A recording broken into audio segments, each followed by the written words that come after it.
Bagi mitra-mitra yang belum pernah mengikuti Training Net, kami sarankan Anda mengikuti Training Net, karena di Training Net Anda akan belajar secara langsung dan bisa memahami lebih jelas ya, karena Anda bisa belajar langsung dari para mentor-mentor yang sudah berhasil. Kali ini saya akan meresumkan saja satu materi yang sangat penting untuk kita pelajari. Materinya adalah action.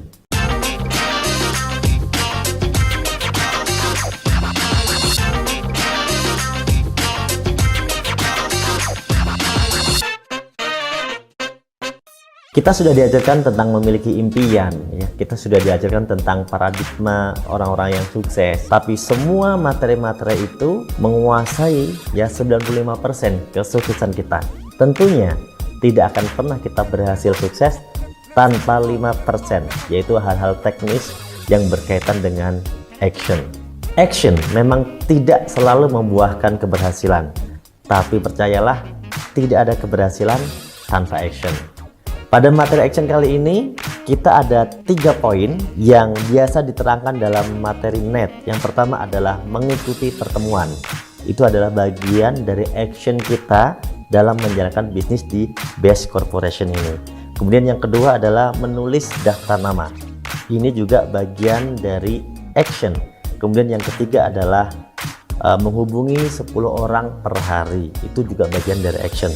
Dan kali ini tema kita akan membahas salah satu saja, yaitu terkait dengan daftar nama.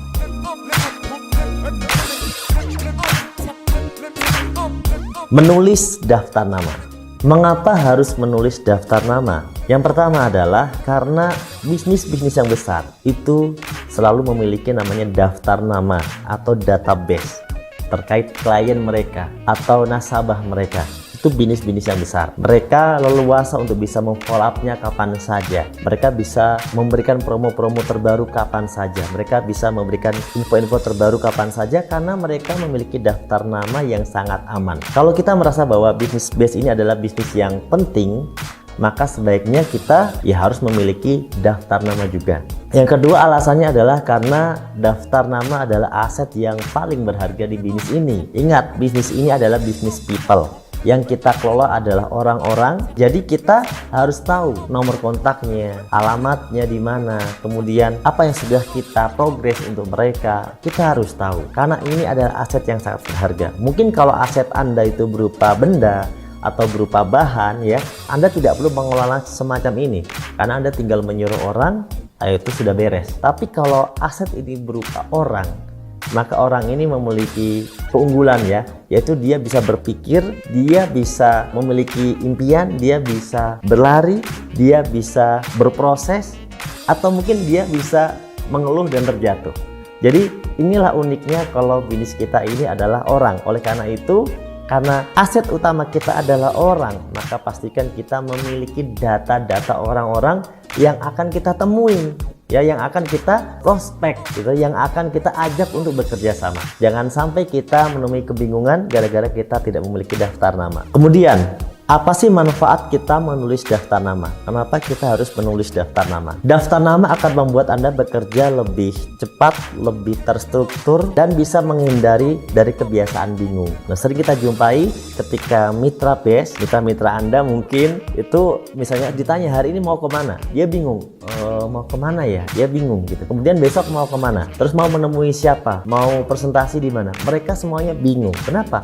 Mereka belum memiliki namanya daftar nama. Mereka belum membuat sebuah rencana yang disiplin. Oleh karena itu kita harus ajarkan mitra-mitra kita ini, kalau mau sukses ya memang mereka harus belajar caranya disiplin, yaitu dengan membuat atau menulis daftar nama. Rahasia dari menulis daftar nama sebenarnya adalah adanya duplikasi. Ini yang penting. Misalnya begini, bayangkan Anda memiliki 100 daftar nama. Anda pribadi memiliki 100 daftar nama. Oke? Dari 100 itu, ketika Anda prospek, ketika Anda presentasi, entah sendiri, entah lewat seminar, entah bersama tim leader Anda, akhirnya bergabunglah 10 orang dari 100 tersebut. Artinya Anda sekarang memiliki 10 mitra, begitu ya. Nah, dari 10 mitra, Anda ajarkan menulis daftar nama, ya. Kalau dari 10 mitra ini masing-masing menulis 100 daftar nama, maka sekarang Anda telah memiliki 1000 daftar nama. Kira-kira dari 1000 daftar nama itu, apakah Anda memiliki potensi sukses? Tentu iya. Anda bisa mengetahui betapa Anda sangat berpotensi untuk sukses ketika mitra-mitra Anda disiplin, Anda organizing ya untuk membuat namanya daftar nama. Tapi kalau Anda tidak ajarkan membuat daftar nama, bahkan Anda sendiri pun akan ragu apakah Anda bisa memiliki jaringan yang besar atau tidak. Inilah duplikasi membuat daftar nama ini sangat-sangat penting. Anda akan memiliki keyakinan yang kuat dan Anda juga bisa memiliki kinerja yang lebih terstruktur dengan adanya daftar nama ini.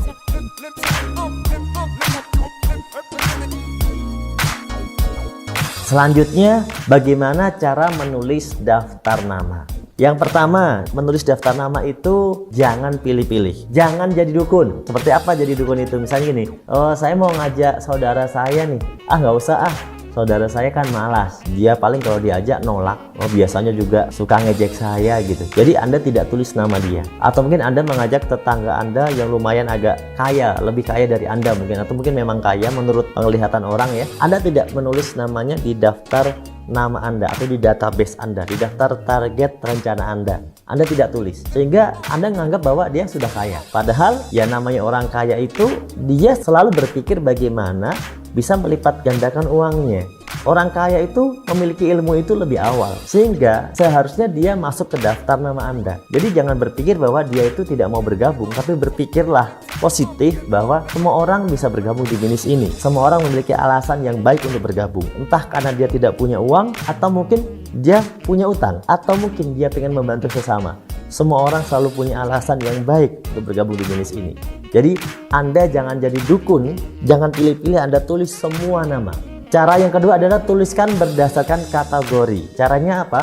Anda tulis kategori supaya Anda mudah mengingatnya. Misalnya Anda tulis dari kategori keluarga, teman sekolah, teman main bola, atau mungkin teman arisan, atau mungkin teman pengajian, atau mungkin teman semasa SMP, SMA dan sebagainya. Anda tulis dengan kategori. Dengan begitu Anda bisa menulis daftar nama lebih leluasa. Dalam hal yang lain saya pernah diajarkan juga oleh mentor yang lain juga bahwa menulis daftar nama itu ingat-ingat seolah-olah kita ingin menikah atau menikahkan anak kita. Maka kita ingat-ingat siapa saja yang akan kita undang untuk meramaikan acara kita. Biasanya kita tulis semuanya tuh, mulai dari teman sekolah ya kan, alumni zaman dulu waktu masa kita SD, SMP itu kita tulis semua, tetangga kita tulis semuanya. Kita akan kasih mereka surat undangan semua. Begitu kan? Nah itulah cara membuat daftar nama, cara menulis daftar nama tanpa harus dipilih-pilih. Kemudian sebisa mungkin tulislah minimal 100 daftar nama. Ini yang ketiga ya, tulis minimal 100 daftar nama. Lebih banyak lebih bagus. Yang keempat adalah upgrade terus daftar nama Anda dengan melakukan prospecting. Jadi daftar nama ini pada akhirnya akan habis. Namun supaya tidak habis, Anda akan belajar cara yang selanjutnya, yaitu yang namanya prospecting. Prospecting ini bagaimana kita bisa menambah daftar nama, menambah kenalan baru, menambah relasi baru. Jadi Anda tidak akan pernah kehabisan yang namanya daftar nama. Database ini sangat penting. Daftar nama adalah database. Ini adalah sangat penting untuk bisnis Anda. Tanpa Anda memiliki database, tanpa Anda memiliki daftar nama, Anda pasti akan kebingungan dalam menjalankan bisnis ini. Makanya para mentor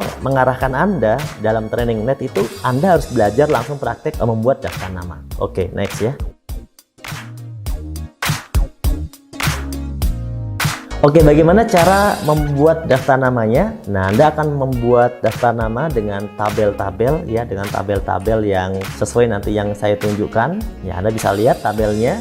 Di situ tertulis ada nomor, nama, ya, kontak, nomor handphone atau WA gitu ya. Kemudian domisili, tempat dia tinggal ada di mana, di kota mana, ada tulis kotanya saja. Kemudian pekerjaan, ini penting Anda ketahui pekerjaannya apa. Apakah dia PNS, apakah dia karyawan swasta, kantor gitu ya. Kemudian di sana ada kolom-kolom yang bertuliskan FAST dan SP. Apa ini maksudnya? Nanti saya akan jelaskan. Nah, daftar nama ini sebaiknya Anda buat dalam buku yang besar ya. Kalau saya arahkan seperti ke buku folio F4 yang bergaris, atau mungkin sering dikenal dengan buku notulen gitu ya, buku folio F4. Itu sangat bagus, efektif, karena daftar nama ini biasanya kita gunakannya saat kita ada di rumah di malam hari, cenderung di malam hari.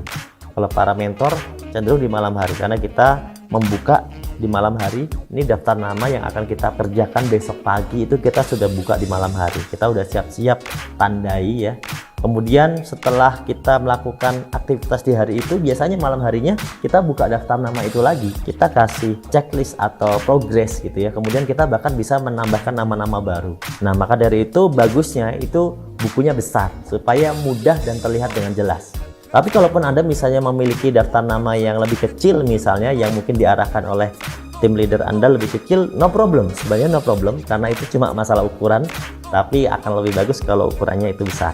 Oke, tabel-tabelnya saya akan jelaskan. Tabel-tabel yang ada di daftar nama ini Anda bisa lihat.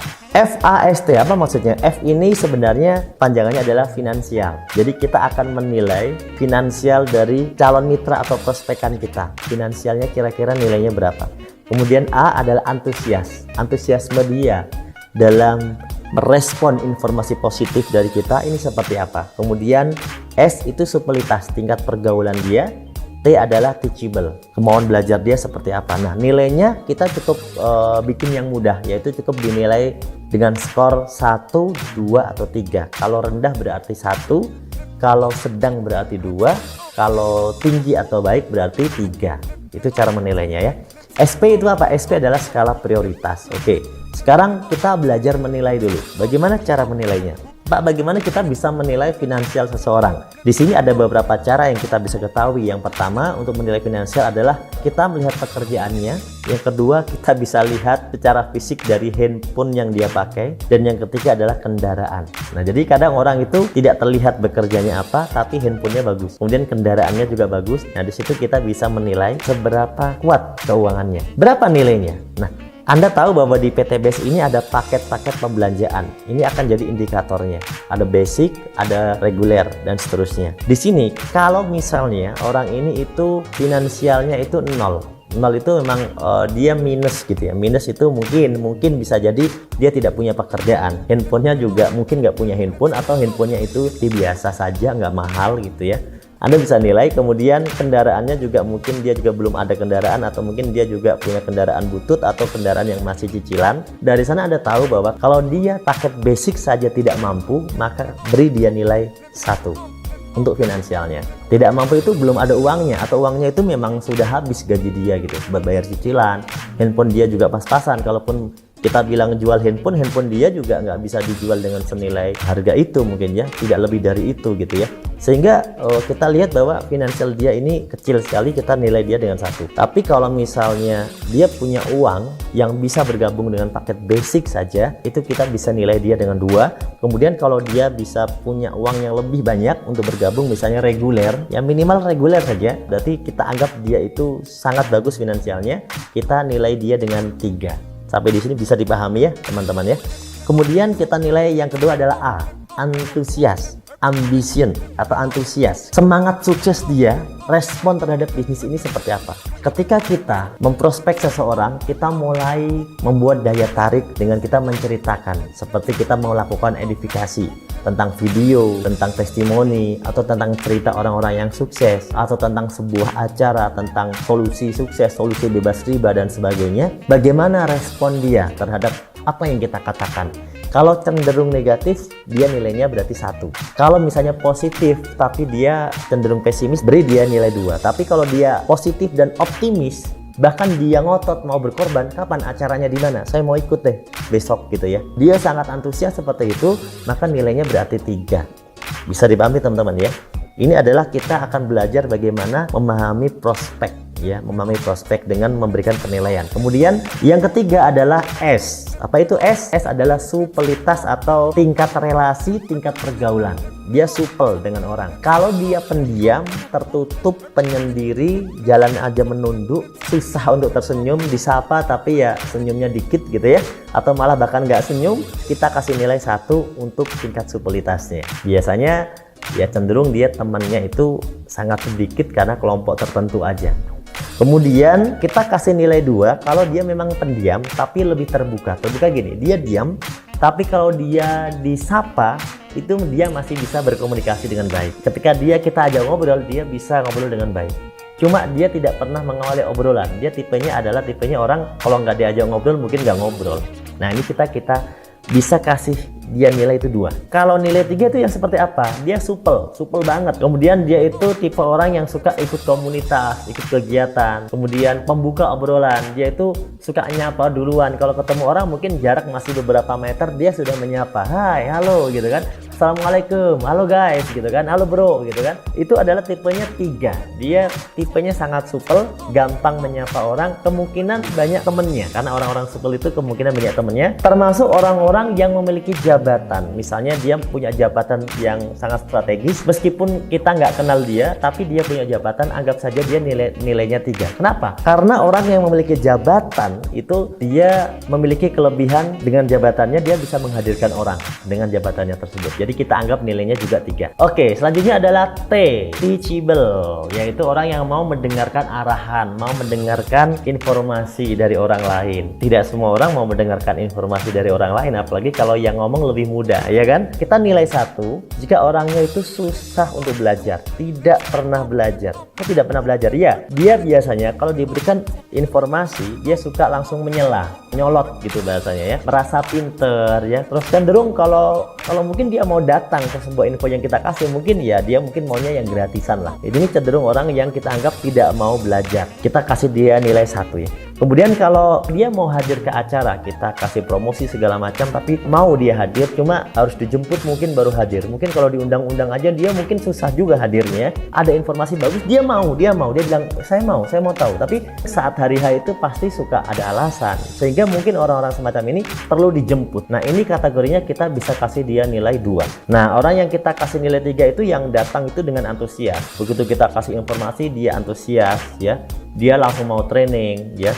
Dia trust kepada mentor, dia mudah mendengarkan orang lain bicara, dia tidak menyela obrolan, dan dia cenderung suka membaca. Mungkin Anda bisa amati teman-teman Anda suka baca buku-buku positif ya. Anda bisa lihat mungkin dia membaca buku-buku motivasi, atau buku-buku tentang kesuksesan, atau mungkin buku-buku pelajaran agama, atau buku-buku tentang pembelajaran ilmu lah ya, tentang ilmu gitu ya. Nah, ini biasanya orang-orang yang teachable, orang-orang yang haus terhadap ilmu, kemudian mau berinvestasi untuk belajar. Dia pas diajak ke acara, dia itu bahkan tidak pernah mengharapkan gratisan. Dan bahkan dia ketika datang dia rela mau bayar sendiri. Dia nggak tanya nanti dibayarin nggak sama kamu itu, ataupun kalau tanya dia bilang nanti saya bayar sendiri. Ini tipenya mungkin kita bisa bilang dia ini teachable sekali. Kita kasih dia nilai 3. Sampai sini paham teman-teman? Ya, nanti Anda bisa ulang lagi dan Anda bisa obrolkan lagi bersama tim leader Anda ya untuk penilaian FAST ini. Tapi Anda harus paham benar-benar cara menilai dengan benar, karena ketika Anda menilainya salah, maka ya bisa jadi perlakuan Anda ke depannya juga akan salah. Ini penting sekali untuk membuat pembelajaran Anda sebagai orang yang akan profesional di bidang ini. Oke, sekarang kita sudah memiliki contoh tabel-tabel. Di sini ada beberapa nama yang sudah ada nilainya. Anda lihat nama Ahdan di sini dia bernilai F-nya 3, A-nya 3, S-nya 3, T-nya 3, total 12. Berarti ini sangat maksimal ya. Semua nilainya 3. Ini paling bagus. Kemudian ada Budi yang nilainya F-nya 1, A-nya 2, S-nya 2, T-nya 3, totalnya 8. Ada Mas Nur ya dengan nilai 1313. Kemudian ada Agus 3311, ada Alfredo 3131, kemudian ada Dodol 1111, namanya Dodol juga ini. Dan ada Anda. Nah, Anda ini masih kosong. Silakan jujur menilai diri Anda sendiri. Sekarang Anda F-nya berapa, antusiasmenya berapa? Kalau Anda bingung, Anda coba bayangkan saja antusiasme Anda saat ini, saat Anda diajak oleh leader Anda, mentor Anda mengikuti sebuah acara. Bagaimana respon Anda? Kira-kira Anda suka ngeles enggak? Nah, Anda coba jujur, Anda nilai sendiri dulu. Kemudian fokus pada contoh di atas. Itu ada yang saya kasih tanda merah. Tanda merah ini artinya prioritas yang harus kita tingkatkan nilainya. Misalnya Budi, finansialnya 1, tapi kita lihat antusiasmenya bagus kan, 2 dia. Supelitasnya juga lumayan, 2. Teachable-nya juga bagus, 3. Artinya Budi ini itu orangnya bagus. Dia berpotensi banget untuk bisa menjadi tim Anda yang bagus. Hanya saja dia punya kelemahan, finansial dia di awal itu sangat rendah. Di awal, ingat, finansial dia di awal sangat rendah. Maka kalau Anda melihat orang yang seperti ini, fokus yang Anda sampaikan ke dia adalah berikan dia solusi-solusi tentang finansial. Bagaimana supaya dia bisa bergabung? Solusi apa? Berikan inspirasi-inspirasi. Jadi bukan Anda hanya menekan dia dengan bergabung ya, tapi Anda harus berikan dia solusi, ide-ide inspirasi yang membuat dia terinspirasi. Contohnya misalnya Anda berikan contoh kepada Budi bahwa dulu saya juga nggak punya uang gitu ya, tapi Anda berikan contoh yang membuat dia terinspirasi untuk dapat uang itu dari mana gitu. Apakah dari jual sesuatu yang bisa dijadikan join? Dia perlu kisah-kisah itu. Bahkan kalau Anda ajak dia ke seminar, sebenarnya fokuskan dia untuk melihat testimoni-testimoni cara orang itu bergabung. Orang-orang yang mungkin seperti dia kok bisa bergabung, itu gimana caranya padahal nggak punya uang. Nah, itu yang penting dari sosok dari Budi ini. Oke, kemudian Anda bisa lihat lagi yang kedua, di sini ada Mas Nur ya, finansialnya itu ada tanda merah, supelitasnya ada tanda merah. Di sini problemnya lebih ganda, dia finansialnya rendah, supelitasnya juga rendah. Bisa nggak orang semacam ini kita ajak bergabung? Bisa. Bisa nggak dia sukses? Bisa. Tapi Anda juga perlu tahu cara membawa orang semacam ini. Dia tidak supel. Anda harus ajak dia ketemu teman-teman Anda, ajak dia bergaul, ajak dia senang gitu kumpul dengan teman-teman Anda, supaya dia lebih merasa dia punya teman baru. Nah, dia nanti akan merasa nyaman di sana. Kemudian ada Agus dengan supelitas yang rendah, teachable-nya rendah. Nah, teachable yang rendah ini sangat berat ya. Teachable yang rendah ini sangat berat karena kita harus mengajak dia untuk ke pertemuan. Kalau perlu diculik. Kalau dia teachable-nya rendah, kita harus motivasi dia terus untuk ikut acara, ikut belajar dan sebagainya. Harus terus. Kemudian di sini ada penilaiannya bagaimana? Kalau skala prioritas total yang sebelah kanan Anda lihat, nilai SP-nya itu lebih kecil dari nilai Anda, maka gunakanlah untuk berlatih presentasi sendiri. Nggak usah ngajak upline, nggak usah ngajak tim, sendiri aja. Karena itu lebih kecil dari diri Anda. Jadi Anda harus bisa berlatih sendiri. Kalau sama Pak, gimana? Kalau nilainya sama, skala prioritasnya, Anda sendiri lebih bagus atau Anda bersama partner, bisa jadi bersama mitra Anda atau bersama sponsor terdekat Anda juga boleh. Kemudian kalau lebih tinggi dari saya gimana? Skala prioritasnya. Kalau lebih tinggi tentunya lebih bagus kalau Anda bisa hadirkan bersama orang yang lebih sukses dari Anda ya, yang nilainya yang setara dengan dia. Tapi tetap saja di sini boleh nggak kalau saya sendiri? Boleh, Anda sendiri boleh, tapi Anda harus edifikasi untuk bisa ketemu dengan orang yang lebih sukses dari Anda. Itu ketika nilainya di atas Anda. Nah, ini tentang bagaimana penanganannya. Kemudian, Pak, potensi mitra-mitra yang nilainya kecil ini berpotensi join nggak? Berpotensi sukses nggak? Berpotensi. Cuma di sini ada perbedaan saja. Kalau misalnya Anda ketemu yang FAST-nya full bagus, tentu dia kita anggap sebagai super leader karena joinnya cepat, relasinya bagus, teachable-nya juga bagus, maka ini super leader. Jangan sampai nggak closing orang semacam ini. Kemudian kunci leader itu adalah A, antusias, supelitas, teachable, bukan finansial. Finansial itu adalah untuk percepatan join. Finansial untuk percepatan join, tapi bukan menjadi duplikasi leader utama. Bukan. Finansial itu bukan masalah utama, masalah yang terakhir gitu ya, nomor yang terakhir. Nomor satunya adalah antusias. Maka di sana ditulis kalau Anda ketemu orang yang F-nya tinggi, finansial tinggi, A-nya tinggi, bisa jadi closingnya cepat karena F-nya tinggi, A-nya tinggi. Tapi kalau F-nya tinggi, A-nya rendah, S-nya doang yang tinggi, F sama S yang tinggi, maka ini bisa jadi sumber closing. Selama Anda layani dia, Anda temani dia, orang berfinansial tinggi dengan supelitas tinggi, Anda bisa dapat banyak closingan di sana. Tapi orang tipe ini biasanya mintanya dilayani karena dia antusias belajarnya kurang, mintanya dilayani gitu ya. Nah, kalau yang A-nya tinggi, kemudian supelitas tinggi, tentu itu sangat bagus. Apalagi teachable tinggi, wah itu sangat-sangat bagus. Anda prioritaskan orang-orang yang dengan antusias dan teachable yang tinggi. Apalagi kalau finansialnya juga tinggi, itu prioritas karena cepat closing ya kan.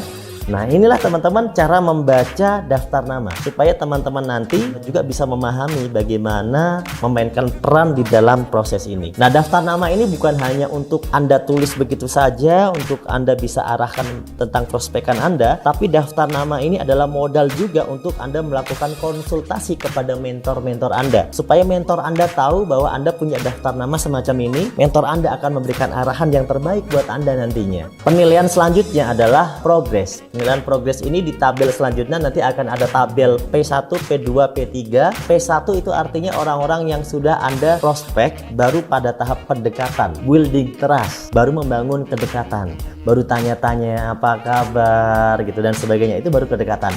Kalau sudah mulai nawarin bisnis, nawarin solusi, Anda masuknya di P2, berarti Anda checklist sampai ke P2 ya. Kemudian kalau sudah sampai ke tahap presentasi, penjelasan, maka berarti sudah masuk ke tahap P3, yaitu masuk sampai udah presentasi. Kemudian kalau sudah sampai seminar, berarti di sana ada S ya, Anda checklist seminar atau S itu Anda checklist. Kalau udah join, Anda checklist join. Nah, kalau belum join ya berarti belum join gitu ya. Di sana tidak ada tandanya karena dia belum join. Nah, Ini adalah tahapan awal ya, bagaimana Anda menggiring seseorang, ya memprospek seseorang mulai dari awal sampai dia bergabung. Nah, ini adalah tabel daftar nama yang sudah kita lalui. Kemudian ada tabel-tabel tambahan yang juga bisa ditambahkan sebagai bentuk lanjutan daripada progres yang tadi, yaitu kita sebut mungkin sebagai follow up mitra ya. Karena dia sudah menjadi mitra, maka ada tabel tambahannya. Bagaimana kita nanti bisa melihat aktivitas dia dari sisi pertemuan dan juga dari sisi progres. Yang pertama kita bisa lihat dari sisi progres dalam dia melaksanakan yang namanya membuat daftar nama yang sama seperti Anda sudah lakukan. Jadi ketika mitra Anda ini sudah membuat daftar nama, maka Anda checklist. Tapi ketika mitra Anda belum membuat 100 daftar nama tadi seperti yang sudah diarahkan, berarti dia belum kita checklist di tabel DN atau daftar nama. Kemudian setelah itu ada beberapa kegiatan-kegiatan training yang juga harus kita edifikasi terus dan berikan dia pemahaman bahwa dia harus ikuti training-training tersebut. Di sana ada SLC, Spiritual Leadership Camp, kemudian ada HTS, How to Start, kemudian ada Network Independent Training, kemudian LT, Leadership Training, dan Camp. Kemudian yang terakhir adalah GSS. Itu adalah rangkaian kegiatan yang harus diikuti oleh mitra kita, oleh kita juga tentunya ya. Dan itu kalau kita sudah punya mitra yang melalui semua level itu, saya yakin mitra Anda adalah mitra terbaik Anda dan dia adalah mitra duplikasi Anda. Mungkin dia adalah peraih motor, peraih mokes, peraih book mokes, peraih luxury berikutnya ya, ketika dia sudah melalui semua tahapan tersebut. Tentunya bagi orang-orang yang belum bisa melalui tahapan-tahapan tersebut, maka harus kita follow up terus, harus kita motivasi terus, harus kita silaturahim terus, karena begitulah cara kita membuat orang ini sukses. Tidak mungkin orang sukses tanpa pola pikir sukses, tidak mungkin orang ini berhasil tanpa pola pikir, cara berpikir yang sama seperti orang-orang yang berhasil. Maka bagaimana membuat mereka memiliki pemikiran yang sama? Maka caranya adalah dengan mengajak mereka di pertemuan yang sama, merubah pola pikir mereka ke dalam pertemuan yang sama, yang melakukan action yang sama pula. Itulah caranya. Mungkin ini adalah tahapan membuat daftar nama yang bisa saya sharingkan kepada teman-teman semuanya. Selengkapnya tentunya Anda bisa langsung mengikuti training net dimanapun ada training net yang diinfokan oleh tim leader Anda, oleh mentor Anda, atau Anda bisa cek di website resmi perusahaan. Anda bisa cek di sana kapan training net diadakan. Mungkin itu ada di kota Anda, atau mungkin ada di kantor pusat Bandung atau di kantor Jakarta. Anda ikuti saja arahan-arahan yang sudah diarahkan oleh support system, oleh mentor-mentor sukses di sini. Karena dengan cara mengikuti para mentor yang sukses, maka Anda akan menjadi sukses. Nah, itulah cara yang sangat mudah untuk meraih sukses, yaitu dengan cara ikuti arahan dari mentor yang sudah sukses, maka Anda akan sukses. Sampai jumpa di training berikutnya. Go berkah, no riba. Assalamualaikum warahmatullahi wabarakatuh.